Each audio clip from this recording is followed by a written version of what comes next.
At a black-tie gala gathering 300 of the most powerful people in the country, billionaire Charles Whitmore did something no one in that room expected. He stood at the center of it all and publicly humiliated his own daughter, calling her husband a broke, washed-up single father from the wrong side of the city, demanding she end the marriage before the night was over. For months, he had been poisoning every room with that same story, but no one in that ballroom knew what was about to walk through the door and why the moment Ryan Carter entered the entire room went silent. The Whitmore name meant something in this city. It had meant something for decades, printed on the sides of buildings attached to hospital wings, spoken in boardrooms with a kind of reverence that most families never earned and never would. Charles Whitmore had not inherited that name so much as he had sharpened it into something harder and more permanent than any inheritance could be.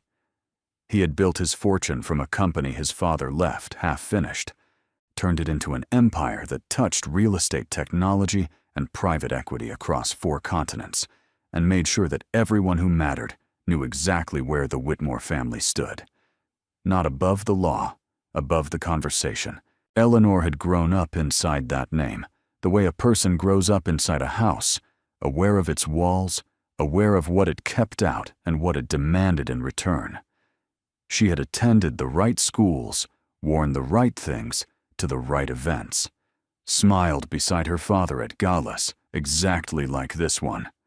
She had not resented it, not entirely because there was a version of her life that fit that shape, and she had lived it without too much friction for a long time. But Eleanor was also the kind of person who noticed things the way the household staff moved quietly around her father's moods, the way guests laughed a half-second after Charles laughed, never before, never independently.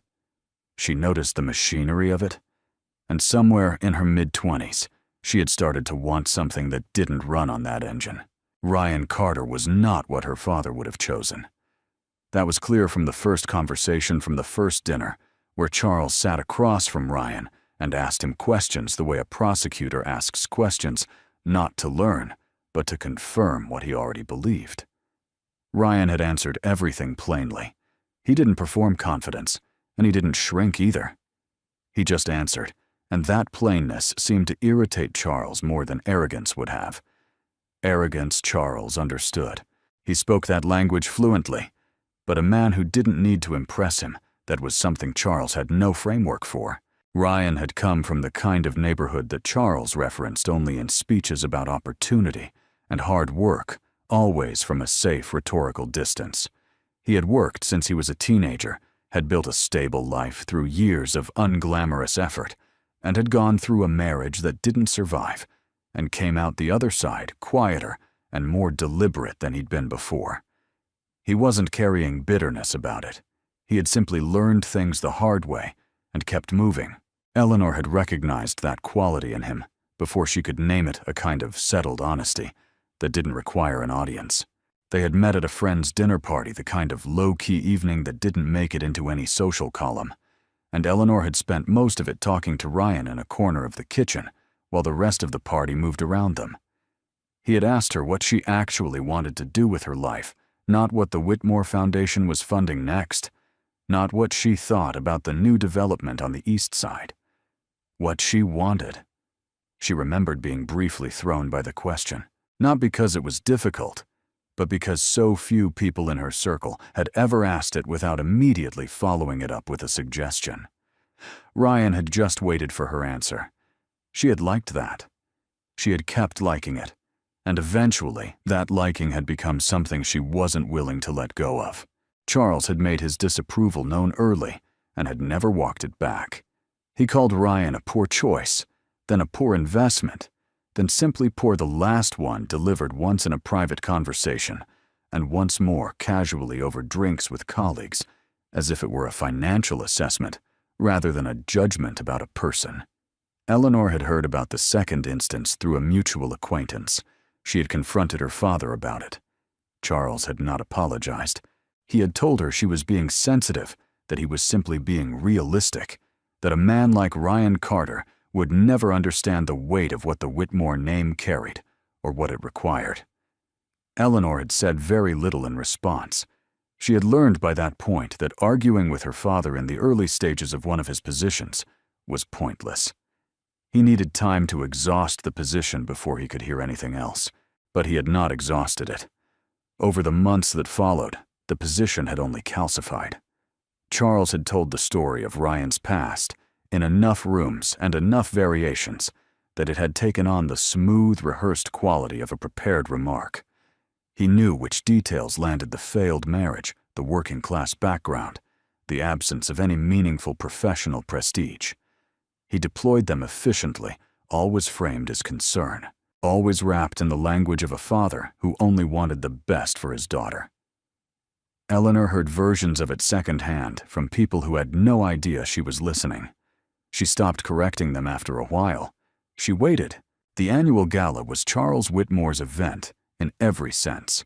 He had hosted it for 11 years, always at the same downtown venue, always with the same caliber of guest list politicians, executives, philanthropists, people whose presence at an event was itself a form of currency. The evening had a format cocktails on the terrace dinner in the main ballroom, a brief program of remarks and recognition, then another 2 hours of the kind of networking that was never called networking because everyone there was too important to admit that's what they were doing. It ran like a machine. Charles liked machines. Eleanor had attended every year since she was old enough to be introduced as a full participant rather than a daughter on display. This year, she arrived alone because Ryan had called an hour before to tell her he would be late. Something had come up, something he needed to handle personally before he could leave. He had apologized. She had told him it was fine, and she meant it because it was fine. She knew him well enough to know that if he said he'd be there, he would be there. She went in without him. The terrace was already full when she arrived. The air carried the particular smell of expensive evenings, floral arrangements catered warmth, the faint overlay of competing colognes and perfumes worn by people who had staff to help them choose. Eleanor moved through the space with the ease of someone who had done it 100 times, accepting greetings, keeping conversations brief and pleasant, watching the room operate the way she had always watched it. She was good at this. She had been trained for it the way other people are trained for other professions. Charles found her near the bar.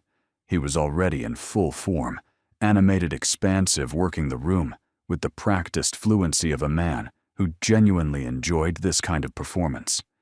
He kissed her on the cheek, told her she looked beautiful, asked where Ryan was.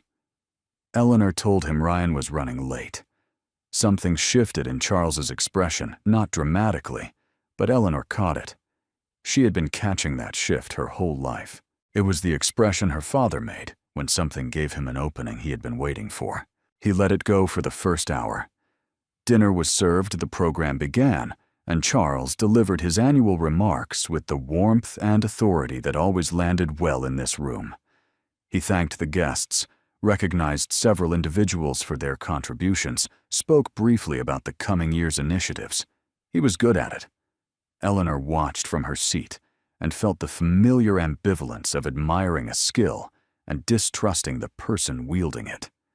Ryan's chair remained empty. It was during the post-program reception, when the formal structure of the evening had loosened and people were moving freely between conversations, that Charles began. Eleanor heard it first, from across the room, her father's voice carrying over the ambient noise with the deliberate projection of someone who wanted to be heard by more than just the person in front of him. He was standing with a group of 5 or 6 guests, men and women Eleanor recognized, people who sat on boards and ran divisions and made decisions that affected thousands of people who would never know their names. And Charles was telling them about Ryan. He was telling them, the way he always told it, as a story about his daughter's inexplicable choices, about how love made people temporarily irrational, about how he hoped Eleanor would come to her senses before too much was lost.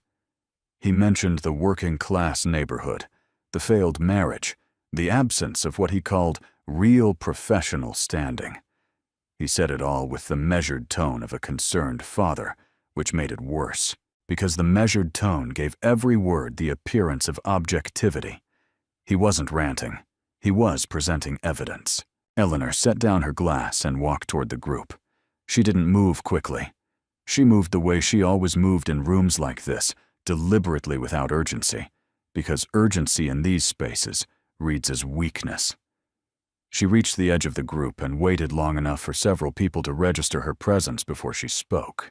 She said simply that Ryan was her husband, that she was proud of who he was, and that the version of him her father kept describing to people bore almost no resemblance to the actual man.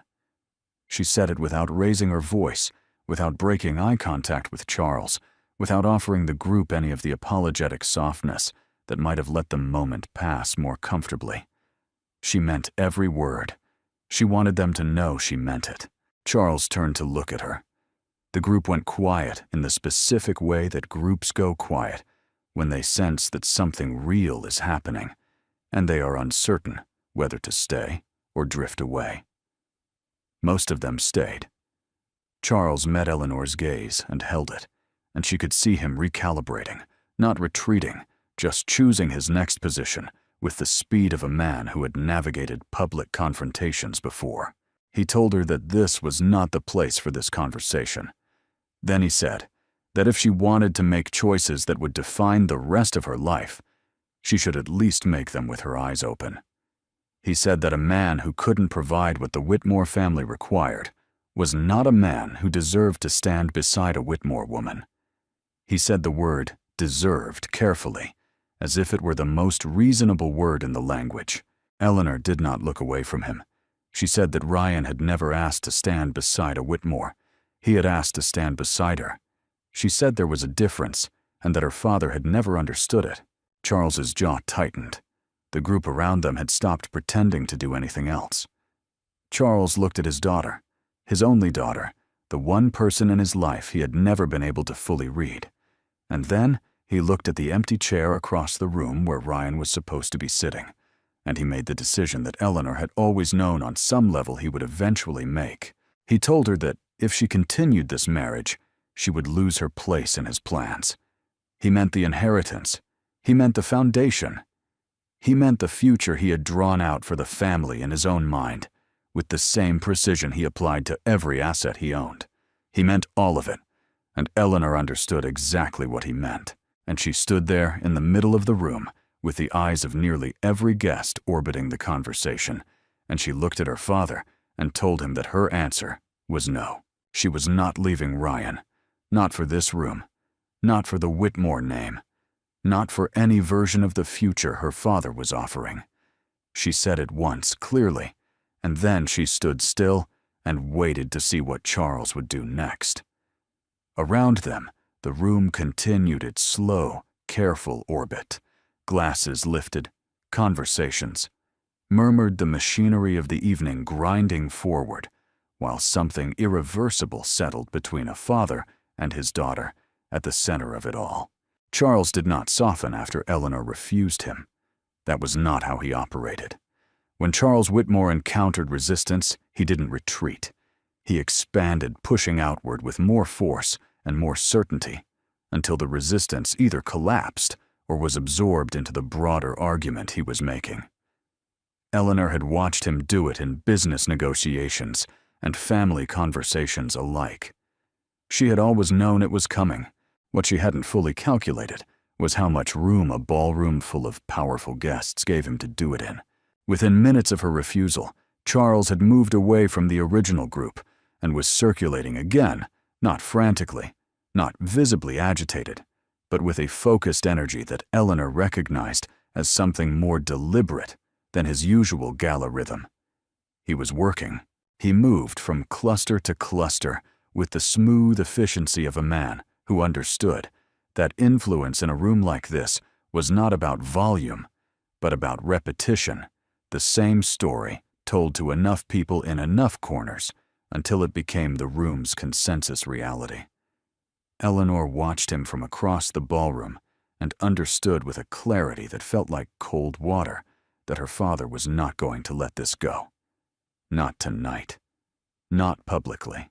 He was going to make this evening mean something on his terms, or not at all. She stayed where she was. Moving away would have looked like retreat. She accepted a glass from a passing server and kept her posture level, her expression composed, and she watched the room with the practiced stillness of someone who had learned over many years that showing nothing was sometimes the most effective thing you could do. But she was not made of stone. Underneath the composure, something was shifting. Not her certainty about Ryan. That was fixed, but her understanding of what this night was actually going to cost. The guests who approached her in the following half hour fell into two categories. The first were people who genuinely liked Eleanor, who sought her out with the slightly careful warmth of friends, who know a difficult situation is unfolding, and want to register their presence without saying anything that commits them to a position. They touched her arm. They said she looked lovely. They talked about things that had nothing to do with what was happening 6 feet away from them at any given moment. Eleanor appreciated them for trying, and she knew that most of them would not push back against Charles when he returned to them, because that was not the kind of loyalty this room ran on. The second category was harder. These were people who approached her with the specific manner of those who have already heard one version of a story and want to see how the subject responds. They asked about Ryan not cruelly, but with a precision that told Eleanor they had been recently briefed. How was he doing? Had he found more stable work? Did he find these sorts of evenings overwhelming given his background? The questions were dressed in politeness, so carefully pressed it looked ironed. Eleanor answered each one with the same measured patience she had used with her father, and each time she watched the person absorb her answer and file it somewhere non-committal, and she understood that she was losing ground she couldn't see. Charles returned to the center of the room during the second hour of the reception. He did it the way he always did the most significant things, without apparent drama, simply by placing himself where everyone could see him and beginning to speak in a tone that assumed the room's attention rather than requesting it. The conversations nearby quieted first, then the ones further out, until the ambient noise of the ballroom had dropped enough that his voice was carrying clearly to most of the people present. Eleanor stood 40 feet away and did not move. He spoke about his daughter with the particular warmth of a man who wants his love for someone to function as proof that his cruelty toward them is justified. He said that Eleanor was the most important person in his life. He said that he had spent decades building something that was meant to outlast him, something that required the right foundation at every level. And then, with the smoothness of a transition he had clearly rehearsed, he shifted into Ryan, into the specific, constructed version of Ryan that he had been circulating for months and had now refined into something almost airtight. He said that any honest person in the room would recognize what Ryan Carter represented: a man without means, without professional standing, without the experience or capacity to understand what it meant to be part of a family like theirs. He said this not with contempt. Contempt would have been easier to argue against, but with the measured sorrow of a man delivering a diagnosis he wishes were different.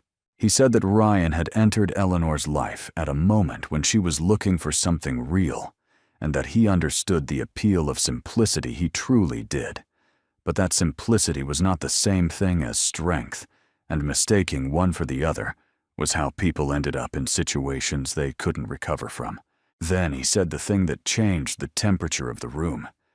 He said that no man without means marries into wealth without understanding exactly what he's marrying into. He said it as if it were self-evident, as if he were simply reading from a ledger of human nature that everyone present had access to, but had been too polite to consult. He said that Ryan Carter had seen the Whitmore name and made a calculation, and that his daughter, who he loved more than anything in this world, had confused that calculation for something genuine. Eleanor's grip on her glass tightened. Not because the accusation was new, Charles had implied it privately before, but because hearing it spoken aloud in this room, in front of these people, with that tone of calm certainty, was a different thing entirely. It was one thing to know your father believed something damaging about your marriage. It was another to stand in a crowded ballroom and hear him present that belief as objective fact to people who trusted his judgment on most things and had no particular reason to question it on this. She wanted to speak. She had spoken once already, and she could speak again, but she was aware with the strategic instincts she had inherited from the man currently dismantling her husband's character across the room that speaking in anger, or in what would read as anger, would only confirm the narrative her father was building. The narrative in which Eleanor was a woman who had made an emotional decision and was now emotionally defending it, while the cooler, more rational voice in the room explained the reality of the situation. She held still. She breathed. She waited, but the waiting was its own cost, because the room, which had been uncertain 20 minutes ago, was beginning to settle. Not into hostility. These were not hostile people, but into the particular kind of comfortable agreement that forms when a powerful, credible, emotionally intelligent speaker presents a position without opposition for long enough. People were nodding, not all of them, not the ones who knew Eleanor well, or who had their own reasons to be skeptical of Charles's version of anything, but enough that Eleanor could feel the room's center of gravity shifting, and she could feel herself standing on the wrong side of it. A woman named Patricia, someone Eleanor had known since childhood, a longtime friend of Charles's, who sat on 2 of the same boards and had attended every one of these galas for as long as Eleanor could remember, came to stand beside her. Patricia was not unkind.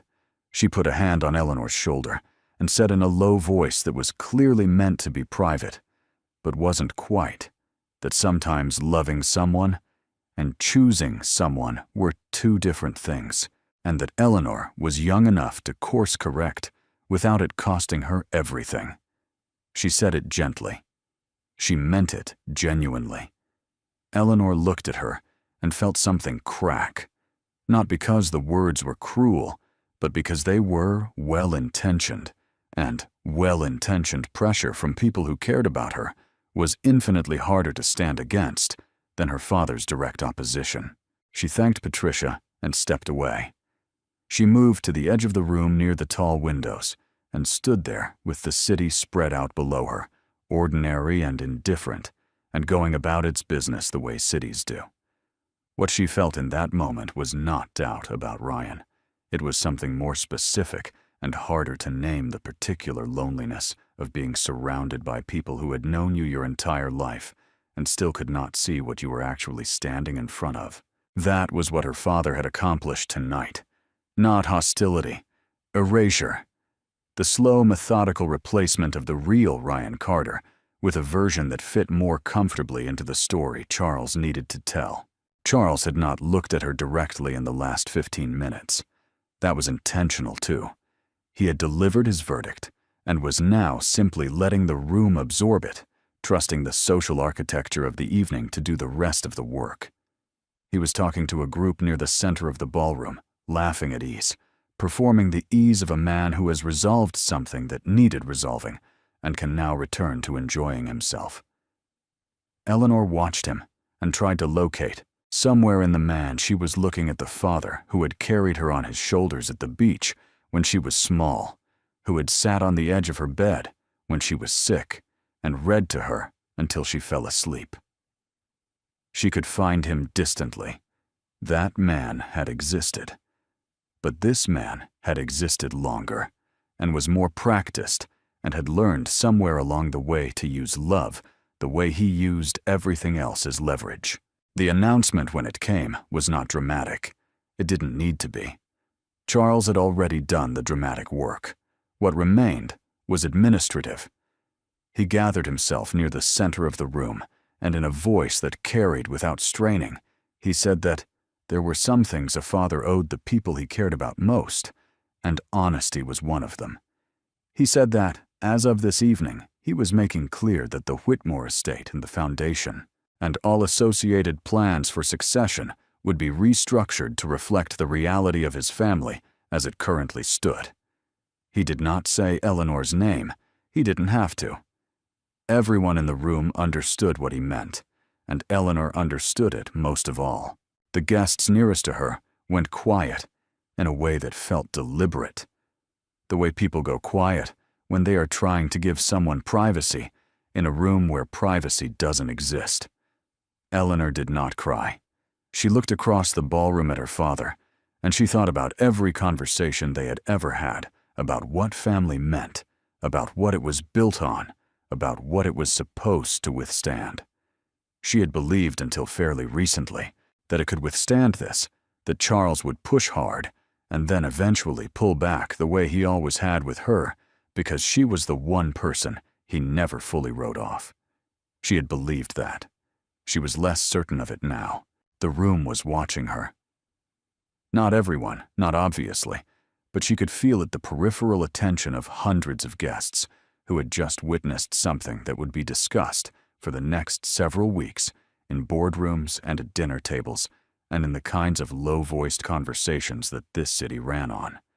She was standing at the edge of it alone, in a dress she had chosen for a different kind of evening, and the chair across the room where Ryan was supposed to be sitting was still empty. And then the doors at the far end of the ballroom opened.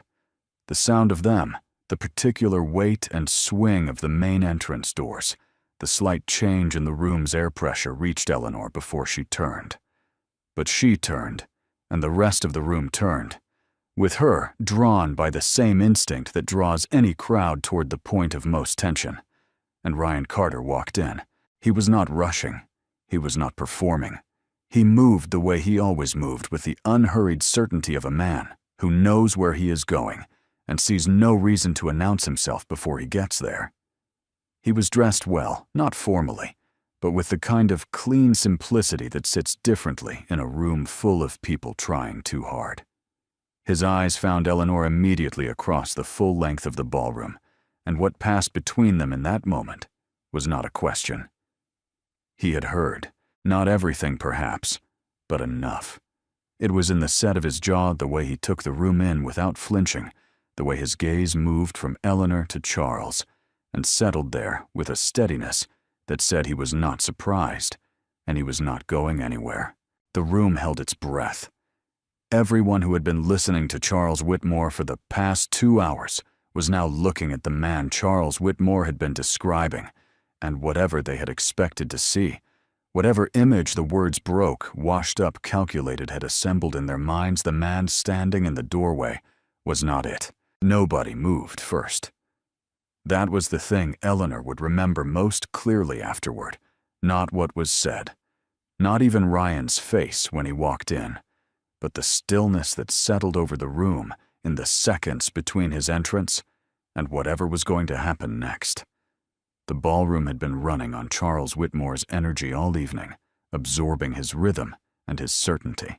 And now that energy had nowhere to go, because the subject of it had just walked through the door and was standing in the middle of it, with the composure of a man who had no idea he was supposed to be diminished.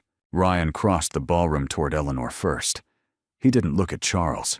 He didn't survey the room or register the attention with anything more than the brief functional awareness of a man walking through a crowded space. He reached Eleanor, looked at her directly, and asked quietly if she was all right. She said yes, and she meant it more than she expected to, because something about his presence, the simple, grounded fact of him standing next to her, returned the room to its actual proportions. She had been standing at the edge of it, feeling like it was infinite. With Ryan beside her, it was just a room. Charles watched from across the ballroom. Eleanor could see him recalibrating again, the same micro-adjustment she had caught on his face earlier in the evening. But this time, accompanied by something she had rarely seen in him, a flicker of uncertainty about which move to make next. He had built the entire architecture of the evening around Ryan's absence. Ryan's presence was a structural problem. It was Charles who closed the distance. He moved through the room with his usual authority, the crowd parting slightly in the way that crowds part for people they are accustomed to deferring to. And he stopped a few feet from Ryan, with his shoulders square and his expression composed into something that was not quite hostility, and not quite welcome. He said Ryan's name the way he said most things declaratively, as if the word itself were a position. Ryan turned to face him. He didn't adjust his posture or square up in any way that signaled confrontation. He simply turned the way a person turns when someone says their name, and looked at Charles with the same directness he brought to everything. He said, "Good evening." That was all. 2 words and the room somehow got quieter.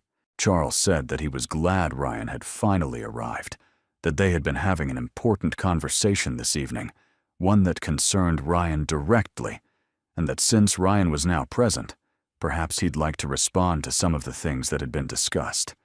There was an edge beneath it, not quite an invitation and not quite a challenge, the kind of framing that assumed the other person would either become defensive or retreat, and either outcome would confirm the point Charles had already made. Ryan said that he had actually heard most of it on his way in. He explained it simply.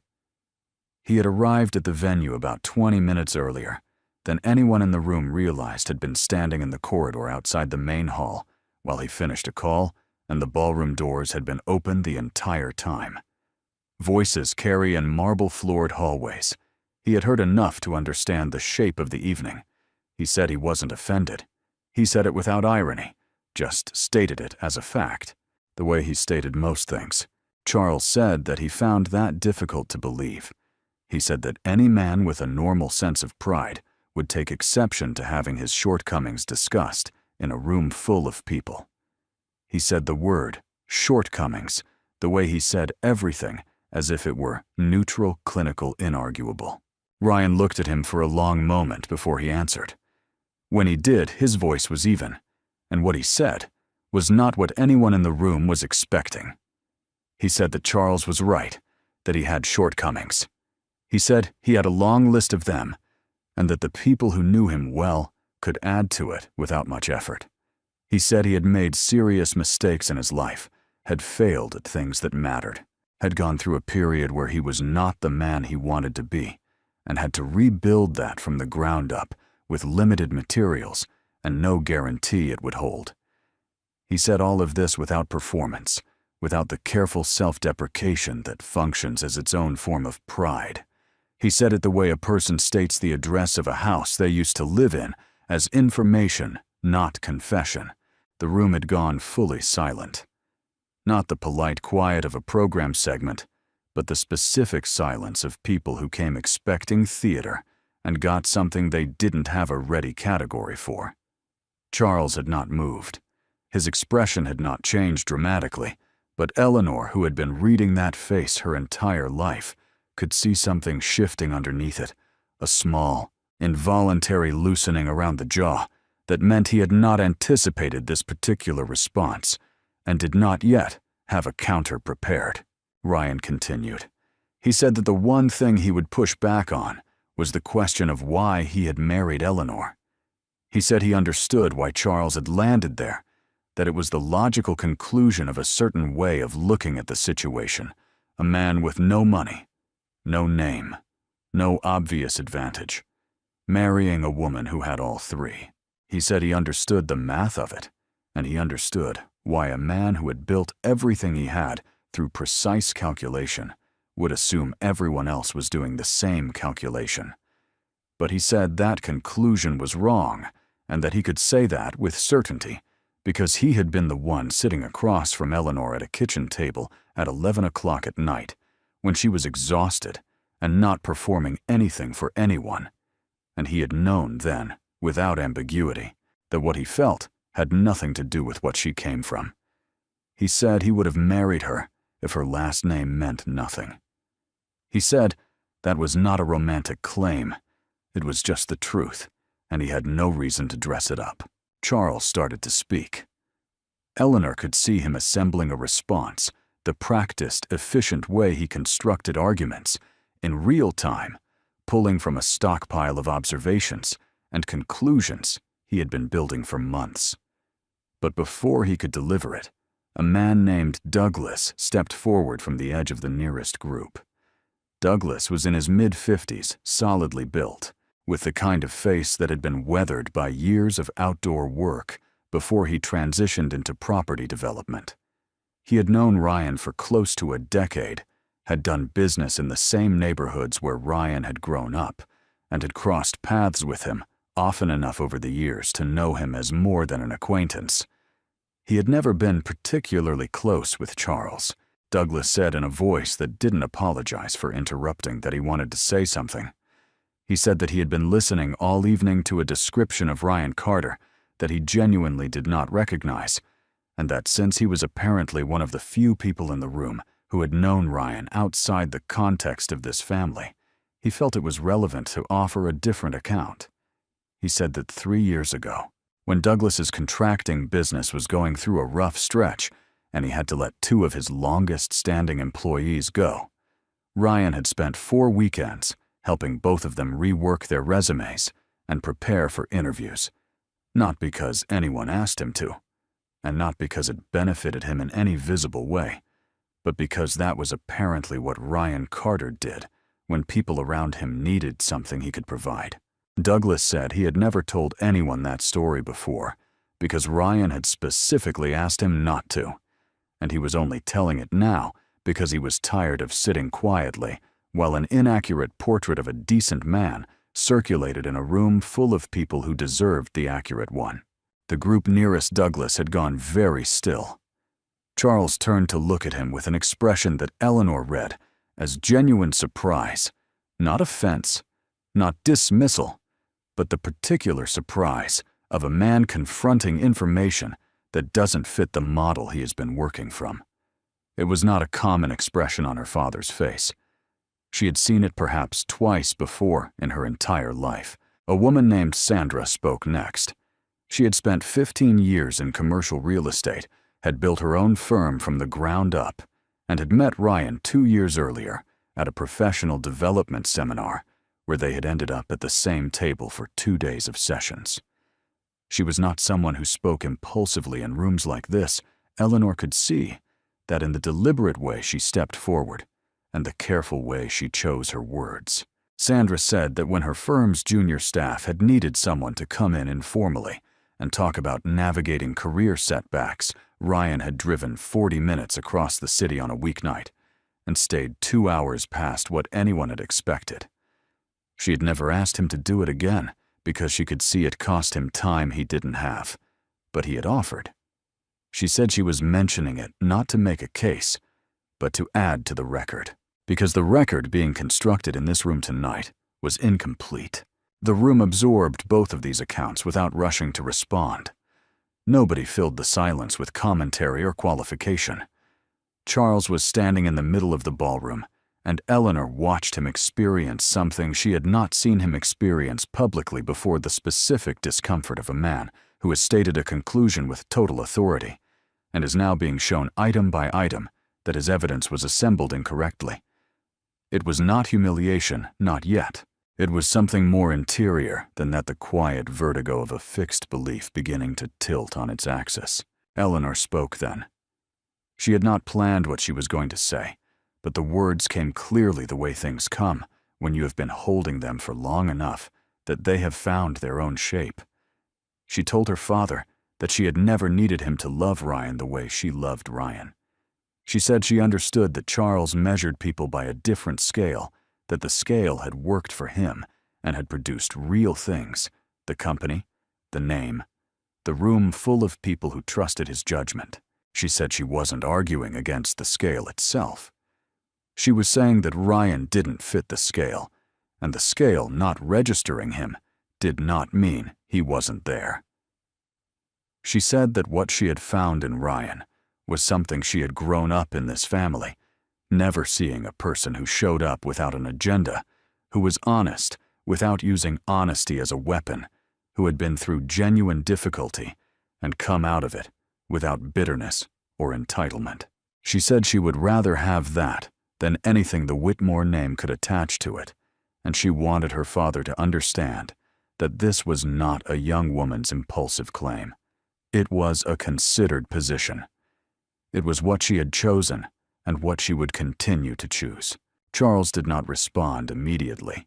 He stood with his hands loose at his sides and his eyes on his daughter, and for a long stretch of seconds, the room was quiet enough that the distant sound of the city outside the windows was audible faint traffic, the low hum of a city going about its ordinary business beneath the weight of what was happening in this room. Eleanor watched her father's face and waited. When Charles finally spoke, his voice was different, not broken. Charles Whitmore did not break, but quieter, and with something underneath it that Eleanor recognized as the register he used when he was speaking from somewhere undefended. He said that he had spent his entire career learning how to read people. He said he had been wrong before on deals and partnerships and alliances, and that being wrong at that scale had cost him money and time and, in some cases, relationships that mattered. He said he had developed a system for reducing that kind of error, and that the system had become, over time, the primary lens through which he saw everything and everyone. He said that it was possible, he said it slowly, as if testing the weight of it, that he had made this particular assessment without enough information, and that the information he had allowed himself was shaped by what he wanted to confirm, rather than what was actually there. It was not a full admission. It was not a dramatic reversal. It was a man with enormous pride, taking one precise, deliberate step toward a position he had never occupied before in this room or any other. And Eleanor understood that for Charles Whitmore, that step was an almost unreasonable thing to ask of him, and he was taking it anyway. Ryan said that he didn't need an apology. He said it quietly, not as a dismissal, but as a genuine statement of his current needs, which were apparently modest even in this moment. He said he just wanted to take his wife home, if that was all right with everyone. There was a sound in the room, then not laughter, not applause, but a low collective exhale, the sound of a full ballroom releasing the tension of an evening. They had not expected to be this. Someone near the back started to applaud softly, and a few others followed, and then Charles Whitmore slowly. With the visible effort of a man overriding his own instincts, looked at his daughter, and said that he owed both of them better than what he had given this evening, and that he intended to do better. He said it looking at Eleanor, but he said it loud enough for the room to hear, and Eleanor understood that this too was intentional, that Charles would not make a private admission of something he had stated publicly. It was his own code, imperfect. But it was there. Eleanor looked at her father for a long moment. Then she crossed the distance between them and put her hand briefly on his arm, not a hug, not yet, but the beginning of a gesture, an opening left deliberately ajar. Charles put his hand over hers. He held it for a second, and then he let go. Ryan was standing a few feet away, watching both of them without expression. When Eleanor turned back to him, he offered his arm the way he always did, without ceremony, without comment, as if the ordinary gesture of walking out of a room together was the only thing worth noting about the end of the evening. She took it. They walked toward the doors at the far end of the ballroom, and the room watched them go, and the machinery of the evening, after a long moment of stillness, slowly began to move again. Some things do not resolve cleanly. Some distances close not all at once, but in small, deliberate increments, each one requiring more honesty than the last. The Whitmore family would not be repaired by one evening, and nobody in that ballroom was naive enough to think otherwise. But something had cracked open that had been sealed for too long. Not the argument, not the social performance of it, but the actual question underneath all of it. What do we owe the people we love? What does it mean to truly know someone? And how long can a man of great intelligence insist on a conclusion when the evidence keeps refusing to hold? Charles Whitmore stood in the center of his own gala and understood, perhaps for the first time in years, that the most important things he owned could not be appraised. Status earned a man a room full of people who agreed with him. Character earned something quieter and rarer, the trust of people who had seen him at his worst and stayed anyway. He had spent 40 years building one, and had nearly dismantled the other in a single evening. The accounting of that was something he would carry privately in the way that genuinely important reckonings are always carried, not announced, not resolved, but present every day in the choices a person makes about what kind of man he intends to be.